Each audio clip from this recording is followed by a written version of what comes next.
గోదావరి నదికి ఉపనది అయిన మానేరుపై మధ్య భాగంలో నిర్మించిన మిడ్ మానేరు ఇప్పుడు ఎండిపోయింది. కరువు వల్ల మిగతా ప్రాజెక్టులన్నీ ఎండిపోయినట్లుగానే ఈ ప్రాజెక్ట్ ఎండిపోయింది. చూడొచ్చు, మనకి ఎక్కడ చూసినా కూడా నీళ్లు అడగంటిపోయి మొత్తం ఎడారిలా కనిపిస్తుంది. కొద్ది నీరు మాత్రమే గేట్లకు సమీపంలో కనిపిస్తుంది. 27.5 టీఎంసీల ప్రాజెక్టు ఇది. కానీ ఇందులో కేవలం 7 టీఎంసీల నీరు మాత్రం ఇప్పుడు ఉంది. ప్రతిరోజు దీని నుంచి ఇంకా 2000 క్యూసెక్ల నీటిని లోయర్ మానే డ్యాంకు దిగువన తాగునీటి అవసరాల కోసం వదులుతున్నారు.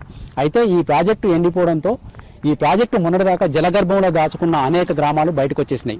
అప్పటి ముంపు గ్రామాలన్నీ బయటకు తేలడంతో ఆ గ్రామాల ప్రజలు తమ పాత జ్ఞాపకాలను చూసుకునేందుకు గ్రామాల బాట పట్టినట్టు తెలుస్తుంది. ఇంతకు మిడ్మానేరు ప్రాజెక్టులో మునిగిన 12 గ్రామాల ప్రస్తుత పరిస్థితి ఎట్లా ఉంది?